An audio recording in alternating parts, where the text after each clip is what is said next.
மனிதர்களாக இருக்கக்கூடியவர்கள் பல்வேறு நெருக்கடிகளை இந்த உலகத்தில் சந்தித்து கொண்டிருக்கின்றார்கள். குறிப்பாக இஸ்லாமிய மார்க்கத்தை கடைபிடிக்கக்கூடியவர்கள் கூட இந்த உலகத்தில் வாழ்கின்ற போது பல கஷ்டங்களையும் பல துன்பங்களையும் பல நெருக்கடிகளையும் சந்தித்து வாழக்கூடிய ஒரு சூழல் இந்த உலகத்தில் இருந்து கொண்டிருக்கிறது. இப்படிப்பட்ட சூழ்நிலையில் அல்லாஹ் ரப்பல் ஆலமீன் திருமறை குர்ஆனிலே 65வது அத்தியாயத்துடைய 2வது 3வது வசனங்களிலே நமக்கு சொல்கின்ற போது, ஒமை எத்தக்கில்லாக எஜல்லஹு மஹ்ரஜா, யார் அல்லாஹ்வை அஞ்சி நடக்கின்றார்களோ அல்லாஹ் ரப்பல் ஆலமீன் அவர்களுக்கான ஒரு வழியை காட்டுகின்றான். வயர்ஜுகு மின் ஐசுலா எக்ததீப், அவர்கள் நினைத்து பார்க்காத விதத்திலிருந்து அல்லாஹ் ரப்பல் ஆலமீன் அவர்களுக்கு உணவளிக்கின்றான். ஒமன் தவக்கல் அல்லல்லாஹி ஃபஹுவ அஸ்புஹு, அல்லாஹுவின் மீது நம்பிக்கை வைப்பவர்களுக்கு அவனே போதுமானவன் என்ற விஷயத்தை அல்லாஹ் ரப்பல் ஆலமீன் தன்னுடைய திருமறை குர்ஆனிலே சொல்லித் தருகின்றான். அல்லாஹுவை அஞ்சி வாழக்கூடிய அந்த மக்களுக்கு அவர்கள் எதிர்பார்க்காத விதத்திலிருந்து அல்லாஹ் ரப்பல் ஆலமீன் உதவி புரிகின்றான் என்பதை ஏகத்துவத்தில் இருக்கக்கூடிய நாம் உறுதியாக நம்பி வாழ்ந்து கொண்டிருக்கின்றோம். அல்லாஹுடைய தூதர் எந்த அல்லாஹுவை சொன்னார்களோ அந்த அல்லாஹுவைத்தான் நாமும் வணங்கி கொண்டிருக்கின்றோம். அல்லாஹுவை பொறுத்தவரை அவன் மீது நான் நம்பிக்கை வைத்து அவன் மீது தவக்கல் வைத்து அவனை அஞ்சி நடக்கக்கூடியவர்களாக நாம் இருந்தோம் என்று சொன்னால், நாம் எதிர்பாராத புறத்திலிருந்து அல்லாஹ் ரப்பல் ஆலமீன் நமக்கு உதவி செய்யக்கூடியவனாக இருந்து கொண்டிருக்கின்றான். நிறைய வரலாற்று உதாரணங்களையும் அல்லாஹ் ரப்பல் ஆலமீன் திருமறை குர்ஆனில் நமக்கு சொல்கின்றான். அல்லாஹ்வுடைய தூதர் இப்ராஹிம் அலைஹிஸ்ஸலாம் அவர்கள் அல்லாஹ்வுடைய இந்த மார்க்கத்தை மக்களுக்கு எடுத்து சொல்கின்ற போது கடுமையான நெருக்கடிக்கு உள்ளானார்கள். நாமும் சில நேரங்கள் அது மாதிரியான நெருக்கடிகளை இந்த உலகத்தில் சந்தித்திருப்போம். நெருக்கடிகளை சந்திக்கின்ற போது அல்லாஹ் ரப்பல் ஆலமீன் நாம் எதிர்பாராத புறத்தில் இருந்தெல்லாம் நமக்கு பல உதவிகளை செய்தும் இருக்கின்றான். அதே போன்று இப்ராஹிம் அலைஹிஸ்ஸலாம் அவர்கள் இந்த பிரச்சாரத்தை செய்யக்கூடிய அந்த சூழ்நிலைகளை அல்லாஹ் ரப்பல் ஆலமீன் குர்ஆனில் சொல்லும்போது, ஊருக்கு எல்லாருமே போயிட்டாங்க. திருவிழா நடக்கக்கூடிய அந்த சூழ்நிலையிலே ஊருக்கு சென்றிருக்கக்கூடிய மக்கள் திரும்பி வந்து பார்க்கிறார்கள். சின்ன சிலைகள் எல்லாம் உடைக்கப்பட்டிருக்கிறது, பெரிய சிலை கைகளை கோடாலி இருக்கிறது. இந்த ஊர் மக்கள் எல்லாம் பேசியதை திருமறை குர்ஆனில் அல்லாஹ் ரப்பல் ஆலமீன் சொல்கின்றான், சமிஹ்னா ஃபத்தன், நாங்கள் ஒரு இளைஞருடைய செய்தியை கேள்விப்பட்டிருக்கிறோம், அவர் பேர் இப்ராஹிம், அவர் தான் எங்ககிட்ட வந்து இந்த கடவுள்களை பற்றி எல்லாம் எடுத்து சொல்லி இருக்கின்றார். இந்த கடவுள்கள் பேசாது, இந்த கடவுள்கள் கேட்காது, இந்த கடவுள்களுக்கு எந்த ஆற்றலும் இல்லை, அதிகாரம் இல்லை என்பதையெல்லாம் எங்களுக்கு ஒரு இளைஞர் சொல்லி இருக்கிறார். அந்த இளைஞர் பேர் இப்ராஹிம். நாம் வாழக்கூடிய இந்த காலம் இல்லை, மைக்கு கிடையாது, நோட்டீஸ் கிடையாது, பேனர் கிடையாது, போஸ்டர் கிடையாது, சமூக வலைதளங்கள் கிடையாது. ஒவ்வொரு வீடுகளில் உள்ள ஒவ்வொருவரையும் சந்தித்து இப்ராஹிம் அலைஹிஸ்ஸலாம் பிரச்சாரம் செய்தார்கள் என்பதை இந்த வசனத்தின் மூலமாக நாம் தெரிந்து கொள்கிறோம். இந்த நெருக்கடியை சந்திக்கக்கூடிய சூழ்நிலையில் என்ன ஆகும்? எல்லாரும் ஒன்று சேர்ந்துட்டாங்க. சேர்ந்து விட்டு அவர்கள் பேசுகிறார்கள், நெருப்பு குண்டத்தை மூட்டுகின்றார்கள். எல்லாரும் நம்ம கடவுளுக்கு உதவி செய்ய வேண்டும், உங்ககிட்ட இருக்கக்கூடிய பொருட்களை எல்லாம் கொண்டு வாங்கன்னு ஒருத்தர் விறகு கொண்டு வராரு, ஒருத்தர் எண்ணெயை கொண்டு வராரு. தேவையான எல்லாவற்றையும் கொண்டு வந்து நெருப்பு மூட்டப்பட்டு விட்டது. அல்லாஹ் ரப்பல் ஆலமீன் மீது அச்சம் வைத்து அல்லாஹ்வை சார்ந்திருந்தால் அல்லாஹ் ரப்பல் ஆலமீன் எப்படி உதவி புரிவான் என்பதற்கு அழகிய ஒரு முன்னுதாரணத்தை அல்லாஹ் இதில் குர்ஆனிலே சொல்கின்றான். நெருப்பு குண்டத்தை மூட்டி அதில் இப்ராஹிம் அலைஹிஸ்ஸலாம் அவர்களை தூக்கி போடுகின்ற போது கூனி பரதம், நம்ம சொன்னோம், நெருப்புக்கு சொன்னோம், யான் ஆறு கூனி பரதம் சலாமன் அலா இப்ராஹிம், இப்ராஹிமுக்கு நீ சலாமாக குளிரூட்டக்கூடியதாக மாறிவிடு என்று நெருப்புக்கு நாம் சொன்னோம். நம்ம எல்லாருக்குமே தெரியும் தானே, நெருப்பு என்று சொன்னால் சுடும். நெருப்பில் தூக்கி ஒரு மனிதனை போட்டால் நெருப்பு பொசுக்கி விடும். ஆனால் என்ன நடக்கிறது என்று சொன்னால் அல்லாஹ் ரப்பல் ஆலமீன் சொல்கின்றான், நெருப்புக்கு நாம் கட்டளையிட்டோம், நெருப்பை சலாமாக குளிரூட்டக்கூடியதாக மாறிவிடு என்று நாம் கட்டளையிட்டோம் என்பதை அல்லாஹ் ரப்பல் ஆலமீன் நமக்கு சொல்லித் தருகிறான். நாம் அல்லாஹ்வை சார்ந்திருந்தோம் என்று சொன்னால், அல்லாஹ்வின் மீது தவக்கல் வைத்திருந்தோம் என்று சொன்னால், அல்லாஹ்வை நாம் அஞ்சக்கூடியவர்களாக இருந்தோம் என்று சொன்னால், நாம் எதிர்பார்க்காத புறத்திலிருந்து அல்லாஹ்வுடைய உதவி வரும். பல நேரங்களில் நம்ம அனுபவித்தும் இருக்கிறோம். இந்த ஜட்ஜி கிட்ட போய்விட்டது என்று சொன்னார், இந்த நீதிபதி இடத்தில் சென்று விட்டது என்று சொன்னார், அவர் என்னமா வேணாலும் சொல்லுவார் என்று சொல்லக்கூடிய நீதிபதி இடத்தில் சென்று கூட நமக்கு சாதகமான தீர்ப்புகளை நாம் வாங்கி இருக்கின்றோம். இது மாதிரியான சூழ்நிலைகளை உலகத்தில் பல நெருக்கடி நேரங்களை நாம் சந்தித்திருக்கிறோம். சந்திக்கும் போது நம்முடைய உள்ளத்தில் இருக்க வேண்டியது என்னவென்று சொன்னால், நாம் அல்லாஹ்வை அஞ்சியவர்களாக, அல்லாஹ்வை சார்ந்தவர்களாக நாம் இருந்தோமா, அதைத்தான் நம்ம பார்க்கணும். அல்லாஹ்வுடைய தூதர் இப்ராஹிம் அலைஹிஸ்ஸலாம் அவங்க அல்லாஹ் மீது தவக்கல் வைத்திருந்தார்கள், அல்லாஹ்வை சார்ந்திருந்தார்கள், அவர்களுக்கு அல்லாஹ்வுடைய உதவி வந்தது. இது ஓகே. நீ குர்ஆன் எடுத்து பாருங்களேன், ஒவ்வொரு இடங்களிலும் அல்லாஹ் பேசக்கூடிய அந்த வரலாறுகளை எடுத்து பார்க்கின்ற போது நமக்கே ஆச்சரியமாக இருக்கும். அல்லாஹ்வுடைய தூதர் இப்ராஹிம் அலைஹிஸ்ஸலாம் தன்னுடைய மனைவியை கொண்டு போய் ஒரு இடத்துல விடுறாங்க. காபத்துல்லா அங்கே மீண்டும் எழுப்பப்பட வேண்டும், அல்லாஹ்வை வணங்கக்கூடிய மக்கள் அங்கே உருவாக்கப்பட வேண்டும் என்பதற்காக ஒரு அர்ப்பணிப்பு, ஒரு தியாகம் செய்கிறாங்க. மனைவியும் குழந்தையும் கொண்டு போய் ஒரு இடத்துல விடுறாங்க. விடும்போது இப்ராஹிம் நபி சொல்கிறாங்க, எந்த ஒரு புல் பூண்டு முளைப்பதற்கு தகுதி இல்லாத நிலம். எங்கே கொண்டு போய் விடுறாங்கன்னா, ஒரு மனைவியும் மகனையும் அங்கே போய் விட்டுட்டு வர முடியுமாங்க? நல்ல இடத்துல போய் விட்டுட்டு வந்தாலே ஒரு ஆர்ப்பாட்டத்துக்கு வீட்டில் கூப்பிட்டு போவோம். வேன் இல்லைன்னா பிள்ளைங்க வந்துடுமா, குடும்பத்தார் வந்துட முடியுமா, இங்கே இருந்து அவங்க வரத்துக்கான வாய்ப்பு இருக்கா, இவ்வளோ யோசிப்போம் நம்ம. இப்ராஹிம் அலைஹிஸ்ஸலாம் கொண்டு போய் விடக்கூடிய இடம் எப்படின்னா, ஆள் நடமாட்டம் இல்லாத ஒரு இடம், புல் பூண்டு முளைப்பதற்கு தகுதி இல்லாத ஒரு நிலம். தண்ணி கிடையாது, சாப்பாடு கிடையாது, மனிதர் நடமாட்டம் கிடையாது. அங்கே கொண்டு போய் விடுறாங்க. விடுகின்ற போது ஹாஜர் அலைஹிஸ்ஸலாம் கேட்குறாங்க, விட்டுட்டு போகும்போது, என்ன இப்ராஹிம் வந்து விட்டீங்க, போகிறீங்களே, என்ன விஷயம்? இப்ராஹிம் அலைஹிஸ்ஸலாம் அமைதியாக போகிறாங்க. ரெண்டாவதும் கேட்குறாங்க, அமைதியாக போகிறாங்க. மூன்றாவது ஹாஜர் அலைஹிஸ்ஸலாம் கேட்குறாங்க, இது இறைவனுடைய கட்டளையா? ஏன் இந்த கேள்வி வருகிறது என்று சொன்னால், இறைவன் எதையாவது கட்டளையிட்டு விட்டான் என்று சொன்னால் இப்ராஹிம் அலைஹிஸ்ஸலாம் வேறு பேச்சு பேச மாட்டாங்க. அவங்க எதை சொன்னால், அல்லாஹ் எதை சொல்கிறானோ, கால அஸ்லம்தில் ரப்பில் ஆலமீன், என்னுடைய ரப்புடைய வார்த்தைக்கு மறு வார்த்தை கிடையாது. நம்ம பேசுவோம் தானே, ஏன் காலையில் ஏங்க பஜ்ஜை தொழுவ மாட்டீங்க, என் வேலையை பற்றி உங்களுக்கு தெரியுமா, மக்கள்கிட்ட போய் சொல்லி பாருங்களேன். எனக்கு உழைப்பு இருக்குங்க, எனக்கு ராத்திரி 10 மணி வரையும் கடை வச்சிருக்கிறேன், வந்து வீட்டில் படுக்க 11, 12 ஆகுது, நான் எப்படி காலையில் எழுந்திருக்க முடியும்? லாஜிக் பேசுவோம். ஏங்க இப்படி ஒரு கல்யாணம் பண்ணுறீங்க, என் சொந்த பந்தம் தெரியுமா, என் உறவு எண்ணிக்கை தெரியுமா, என் சூழ்நிலை தெரியுமா? எதை சொன்னாலும் அதில் ஒரு லாஜிக்கு, ஒரு சாக்கு போக்கு சொல்லக்கூடியவர்களாக மக்கள் இருப்பார்கள். அல்லாஹ்வுடைய தூதர் இப்ராஹிம் அலைஹிஸ்ஸலாம் அப்படி கிடையாது. அல்லாஹ் ஒரு விஷயத்தை கட்டளையிட்டு விட்டான் என்று சொன்னால் எது மாற்று அபிப்பிராயம்லாம் கிடையாது, உடனே கட்டுப்படக்கூடிய தன்மையில் இப்ராஹிம் அலைஹிஸ்ஸலாம் இருப்பாங்க. இப்ராஹிம் அலைஹிஸ்ஸலாமை விட சொன்னான்ல, விட்டுட்டாங்க. ஹாஜர் அலைஹிஸ்ஸலாம் கேட்குறாங்க, இறைவன் விட சொன்னானா, இறைவனுடைய வகியா, இறைவனுடைய கட்டளையா? அப்போ தான் அவங்க சொல்கிறாங்க, நான் ஆமாம். இப்போ நீங்கள் போங்க, நீங்கள் அல்லாவுக்கு மாறு செய்ய மாட்டீங்க, அல்லாஹ் சொன்னதை தான் செய்வீங்க, விட சொன்னால் விட்டுட்டாங்க, போங்க. இது இப்ராஹிம் அலைஹிஸ்ஸலாம் நிலைப்பாடு. ஹாஜர் அலைஹிஸ்ஸலாம் அங்கே ஒரு ஸ்டாண்ட் எடுக்கிறாங்க, யார் எங்களை இங்கே விட சொன்னானோ அவன் எங்களை பார்த்துக்குவான், நீங்கள் போங்கன்ட்டாங்க. எங்கே? யாருமே கண்ணு கட்டிய தூரம் வரையும் யாரும் கிடையாது, ஆட்கள் இல்லை, உதவிக்கு யாரும் வரமாட்டாங்க, ஓடோடி சென்று உதவி கேட்பதற்கு அங்கே ஆள் இல்லை. அப்படிப்பட்ட இடத்துல அவன் தான் விட சொன்னானா, போங்க அவன் எங்களை பார்த்துக்குவான்றாங்க.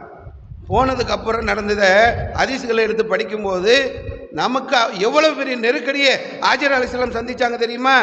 சஃபா மலையில் நின்று பார்க்குறாங்க, கண்ணு கெட்டின தூரம் வரையும் யாராவது வருவாங்களா, ஏதாவது உதவி கிடைக்குமா, ஏதாவது உணவு கிடைக்குமா, ஏதாவது தண்ணீர் கிடைக்குமா, ஏதாவது ஒரு சின்ன அளவுக்கான ஏற்பாடு கிடைத்து விடுவான் என்று சொல்லி சஃபா மலையில் நின்று பார்க்கிறார்கள். கண்ணு கெட்டிய தூரம் வரைக்கும் யாருமே இல்லை. அங்கேருந்து திரும்ப இறங்கி மர்வா மலைக்கு ஓடுறாங்க. அங்கேருந்து பார்த்தா யாராவது வந்தாங்கன்னா, ஏதாவது வியாபார கூட்டம் போனால், ஏதாவது மக்கள் கடந்தாங்கன்னா, யாரிடமாவது ஏதாவது உதவி கிடைத்து விடாதா என்று மர்வாக்கு போகிறாங்க. ஏற்கனவே சஃபாவில் நின்று பார்த்தாங்க, ஒரு ஆள் இல்லை. அங்கேருந்து ஓடி வந்து மர்வாவில் ஏறிட்டாங்க, இங்கேயும் ஆள் இல்லை, நிற்கலாம் தானே. திரும்ப மர்வாலேருந்து சஃபாவுக்கு ஓடுறாங்க. ஏறி பார்க்குறாங்க, சஃபாலேருந்து மர்வா, மர்வாலேருந்து சஃபா, இப்படியே ஓடிக்கிட்டே இருக்கிறாங்க, யாருமே இல்லை. ஹதீஸில் எடுத்து பார்க்கும்போது குழந்தை எடுக்கிறாங்க, கையில் இருக்கக்கூடிய பச்சை குழந்தை, சாப்பாடு இல்லை, தண்ணீர் இல்லை, மேல் மூச்சு கீழ் மூச்சு வாங்கிட்டு இருக்கிறது. சக்கராத்துடைய நேரத்தை அடைந்த ஒரு சூழ்நிலையில் அந்த தாய் அந்த குழந்தையை கையில் வைத்து கொண்டிருக்கிறார். எப்படியான ஒரு மனநிலை இருக்கும்? எங்களை பண்ணி யாரு இங்கே என்னை விட சொன்னார்களோ அவன் என்னை பார்த்து கொள்வான் என்று சொன்ன ஹாஜர் அலைஹிஸ்ஸலாம் கையில் ஒரு பச்சை குழந்தை மேல் மூச்சு கீழ் மூச்சோடு நிற்குது. அல்லாஹ்வை சார்ந்திருந்தோம் என்று சொன்னால், அல்லாஹ்வை தவக்கல் வைத்திருந்தோம் என்று சொன்னால், அல்லாஹ்வை அஞ்சக்கூடியவர்களாக இருந்தோம் என்று சொன்னால் என்ன நடக்கும் என்பதை இன்று வரைக்கும் அல்லாஹ் நம் கண் முன்னால் அத்தாட்சி வைத்திருக்கிறான். அவ்வளோ பெரிய அற்புதம் நிகழ்கிறதுங்க. ஜிப்ரீல் அலைஹிஸ்ஸலாம் வருகிறார்கள், தண்ணீர் வந்து வெளியே வரக்கூடிய ஒரு சூழ்நிலை. ஹாஜர் அலைஹிஸ்ஸலாம் அதை அணை கட்டுறாங்க, சுற்றி ஒரு அணை கட்டுறாங்க. அந்த நேரத்தில் அல்லாஹ்வுடைய தூதர் சொன்னாங்க, ஹாஜரா அலைஹிஸ்ஸலாம் அணை கட்டவில்லை என்று சொன்னால் அது ஆறாக பெருக்கெடுத்து ஓடி இருக்கும்னாங்க. அணையை கட்டி நிற்க வச்சாங்க. என்ன அளவுக்கு ஒரு சூழ்நிலை நீங்கள் எடுத்து நீங்கள் அதை பற்றி ஆய்வு செய்து கொண்டே இருக்கிறான் மனுஷன். இது வரைக்கும் பதில் இல்லை. இப்போ சிந்து நதி ஓடுது, அதுக்கு அணை கட்டணும்னா முடியாது. சிந்து நதிக்கு அணை கட்ட முடியுமா? பல வருடங்கள் ஆகும், பல பில்லியன் பல ட்ரில்லியன் செலவாகும். அப்போ கூட இன்னைக்கு சிந்து நதியில் அணை கட்டுவது அவ்வளோ சிரமன்றாங்க. நீங்கள் இந்த தண்ணீரை எடுத்தீர்கள் என்று சொன்னால் சிந்து நதி ஒரு 3 மாநிலத்துக்கு உதவுமா? ஒரு நாட்டுக்கு உதவுமா? நீங்கள் இந்த தண்ணீரை எடுத்து பார்த்தீர்கள் என்று சொன்னால் ஒரு பாலைவனம், எந்த ஒரு ஆறும் ஓடலை, கடலுக்கு பக்கத்துலையும் இல்லை. பாலைவனத்திலிருந்து ஒரு நீரூற்று வருகிறது. வரக்கூடிய நீரூற்றை நீங்கள் எடுத்து பார்த்தீர்கள் என்று சொன்னால் மக்கா ஃபுல்லாக இன்னைக்கு ஜம்ஜம் தண்ணி தான். மக்காவில் உள்ளவர்கள் அனைவரும் பயன்படுத்தக்கூடியது ஜம்ஜம் நீரை தான் பயன்படுத்துகிறார்கள். மக்காவில் இருந்து 300-350 கிலோமீட்டருக்கு பெரிய பைப் லைன் போட்டு தண்ணீரை கொண்டு போகிறார்கள். அங்கே உள்ளவர்கள் பயன்படுத்தக்கூடியது ஜம்ஜம் தண்ணீர். மக்காவில் ஜம்ஜம் தண்ணீர், மதீனாவில் ஜம்ஜம் தண்ணீர். ஒவ்வொரு மாதமும் ஒவ்வொரு வருடமும் கோடிக்கணக்கான முஸ்லீம்கள் வருகிறார்கள். நீங்கள் இதை கொஞ்சம் ஒரு அனுபவபூர்வமாக யோசிச்சு பாருங்களேன். மேலப்பாளையத்தில் ஒரு இடத்துல போர் போடுறோம்.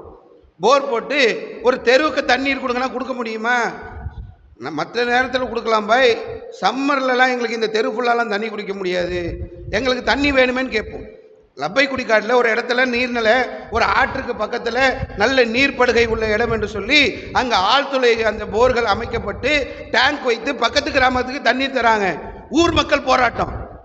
ஏப்பா இப்போ தண்ணி இருக்கு, நாளைக்கு என் தலைமுறை தண்ணி இல்லாமல் பஞ்சத்தில் அடிபடுவானா? போர் போடாதன்றாங்க. இப்போ அங்கே ஜம்ஜம்னுடைய நிலைமை என்ன?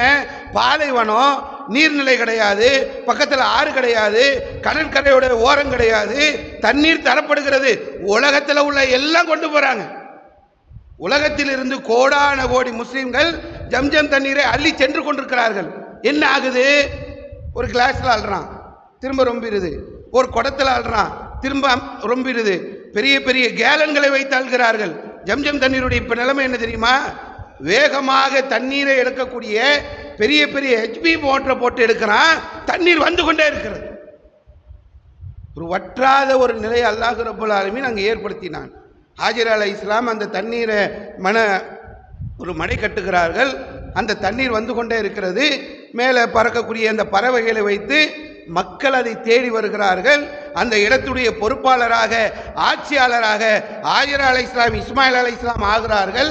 அந்த மக்கள் அவர்களிடத்தில் தஞ்சம் புகிறார்கள், தங்குவதற்கு அனுமதி கேட்கிறார்கள்.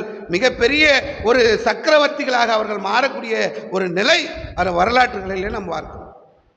அல்லாஹ்வை சார்ந்திருப்பது என்று சொன்னால், அல்லாஹ்வின் மீது நம்பிக்கை வைப்பது என்று சொன்னால், அல்லாஹ்வை அஞ்சி வாழ்வது என்று சொன்னால், கடுமையான நெருக்கடிகளை சந்திக்கக்கூடிய சூழ்நிலை இருக்கின்ற போதும் அல்லாஹ்வின் மீது நம்பிக்கை வைப்பது. அல்லாஹ்வை சார்ந்திருந்தோம் என்று சொன்னால் அல்லாஹ் எப்படி உதவி செய்வானே தெரியாதுங்க. பொதுவாக மனுஷனுடைய யதார்த்தம் என்னென்னா, எனக்கு பாப்பா அம்மா இருக்கிறாங்க, எனக்கு அண்ணன் தம்பி இருக்கிறாங்க, எனக்கு நல்ல பேக் போனில் ஆள் இருக்கிறாங்க, பின்புலத்தில் ஆள் இருக்கிறாங்க, எனக்கு நிறைய பொருளாதார வளம் இருக்குது, நான் உலகத்தில் ஜெயிச்சிருவேன் அப்படின்னு நினைக்கிறான். எத்தனை பேர் தோற்று போயிருக்கிறான் தெரியுமா? ஜெய் அலுகாஸ் ஓனரு, மிகப்பெரிய தங்க கடையை வைத்து நடத்தி கொண்டிருந்தவர் 2-3 நாளைக்கு முன்னாடி தற்கொலை. எவ்வளவு வசதிகள், எவ்வளவு பின்புலம் இருந்தாலும் அல்லாஹ்வுடைய உதவி இருந்தது என்று சொன்னால்தான் ஜெயிக்க முடியும். ஒன்றுமே இல்லை, பாப்பா அம்மா இல்லை, அண்ணன் தம்பி இல்லை, சொத்து பத்தி இல்லை, பின்னாடி ஆள் இல்லை, அல்லாஹ்வுடைய உதவி இருந்தால் ஜெயிக்கலாம். எத்தனை உதாரணத்தை சொல்றது நம்ம? அவ்வளவு வரலாற்று உதாரணங்கள் நம் கண் முன்னால் மலிந்து கிடக்கிறது. அல்லாஹ்வின் மீது தவக்கல் வைத்து, அவன் மீது நம்பிக்கை வைத்து, அவனை நாம் சார்ந்திருந்தோம் என்று சொன்னால் எதிர்பார்க்காத புறத்தில் இருந்து அல்லாஹ் நமக்கு உதவி செய்வான், கட்டாயமா செய்வான். பத்ர் காலத்தில் செஞ்சான், அஹ்ஸாப் யுத்தத்தில் செய்தான். சகாபாக்கெல்லாம் கண் முன்னால் பார்த்தார்கள். சுத்தி நிற்கிறாங்க. மதீனாவில் இருக்க முஸ்லிம்களை அழிச்சிடணுன்றதுக்காக நடக்கப்பட்ட போர் அஹ்ஸாப். அதில் அல்லாஹ் ரப்பல் ஆலமீன் வெற்றியை கொடுத்தான். ஒரு காற்றை அனுப்பினான், சுற்றி இருந்த அந்த மக்கள் எல்லாம் ஓடக்கூடிய நிலை. அல்லாஹ்வுடைய தூதர் என்ன செய்ய போறேன்னு தெரியாம நெருக்கடிக்கு ஆளாகி இருந்தார்கள். நெருக்கடி ஆளாகிற நேரத்தில் விட்டுட்டு ஓடிரல, கடைசி வரைக்கும் களத்தில் நின்று எதிர்க்க வேண்டும் என்பதற்காக 3 நாட்கள் வயிற்றில் கல்லை கட்டி கொண்டு மிகப்பெரிய அகல் தோண்டக்கூடிய பணியை செய்தார்கள். அல்லாஹ் உதவி செய்தான். சார்ந்திருந்தோம் என்று சொன்னால் அல்லாஹ்வுடைய உதவி நிச்சயமாக வரும். இது நபிமார்களுக்கு வந்தது, சகாபாக்களுக்கு வந்ததெல்லாம் கிடையாது, எல்லாருக்குமே வருங்க. ஒரு ஹதீஸ் ஒன்று இருக்கு. ஆயிஷா ரலியல்லாஹு அன்ஹா அவங்க கிட்ட ஒரு கருப்பு நிற பெண்மணி எப்பவுமே வேலை செய்கிற நேரத்துலலாம் ஒரு ஒரு பாடல் மாதிரியான ஒரு வரிகளை சொல்லிக்கிட்டே இருப்பாங்க. ஆயிஷா ரலியல்லாஹு கேட்குறாங்க, எப்போ பாரு இதையே சொல்றியம்மா, என்ன? ஒரு ஆபரணம் ஒன்று, அந்த அடிமையுடைய முதலாளி அந்த ஆபரணத்தை கழட்டி வைத்து விட்டு குளிக்க போகிறாங்க. குளிக்க போயிட்டு வரும்போது இவங்கெல்லாம் அந்த அடிமை பெண் 2 பேர் தான் இருக்கிறாங்க. வந்து பார்க்குறாங்க, ஆபரணத்தை காணும். என்ன சந்தேகம் வரும்? 2 பேர் தான் இருக்கிறோம், ஆபரணம் என்னோடது, நான் என்கிட்ட இல்லை, அப்போ உன்கிட்ட தான் இருக்கும், எங்கே ஆபரணம்னு சொல்லி கேட்குறாங்க. அந்த அம்மா சொல்கிறாங்க, நான் என்கிட்ட இல்லை, பருந்து தூக்கின்னு போயிருச்சுன்றாங்க. என்ன கதை விடுறியா? பருந்து வந்து நேராக ஒரு ஆபரணத்தை தான் தூக்கிட்டு போகுமா என்று சொல்லி எல்லாம் சொந்தக்காரங்க ஊர் எல்லாத்தையும் அழைக்கிறாங்க. இந்த அம்மா அந்த கருப்பு நிற பெண்மணி கடுமையான நெருக்கடிக்கு ஆளாகிறான். ஆபரணம் எங்கே இருக்குன்னு தெரியல, மேலே பார்த்தா தெரியல, ஆடைகளை கழட்டி செக் பண்ணுற அளவுக்கான ஒரு நிலையை அடைகிறாங்க. எல்லாம் மேலே தவக்கல் வைத்து இப்படி ஆயிடுச்சுன்ற அந்த சூழ்நிலையில் அந்த பெண்மணி இருக்கின்ற போது அந்த பருந்து மீண்டும் அந்த ஆபரணத்தை கொண்டு வந்து அங்கே போட்டு விட்டு சென்றது என்று சொன்னால், இதுதான் அல்லாஹ்வுடைய உதவி. அல்லாஹ் ரப்புல் ஆலமீனை சார்ந்திருந்தோம் என்று சொன்னால் நாம் எதிர்பார்க்காத விதத்தில் அல்லாஹ் ரப்புல் ஆலமீன் நமக்கு உதவி செய்ய எப்படி வரலாம் தெரியாது, எந்த புறத்திலிருந்து வரும் தெரியாது. அதுதான் அல்லாஹ். அல்லாஹ் என்று சொல்லவின் மீது நம்பிக்கை வைத்து முழுமையாக நாம் அவனை சார்ந்திருந்தோம் என்று சொன்னால் எப்படிப்பட்ட நெருக்கடி வந்தால், மூசா அலைஹிஸ்ஸலாம் கடலை பார்க்குறாங்க, பின்னாடி ஃபிரௌனுடைய படை, கூட இருந்தவங்க எல்லாருமே நம்பிக்கை இழந்துட்டாங்க. கதை முடிஞ்சிருச்சு, ஒன்றும் முடியாது, ஃபிரௌன் வந்துட்டான், கடல் தாண்ட முடியாது, அவ்வளோதான். அந்த நேரத்தில் உதவி செய்தவன் அல்லாஹ். எப்படி உதவி செஞ்சான் பல நேரத்தில் கேட்டிருக்கோம்.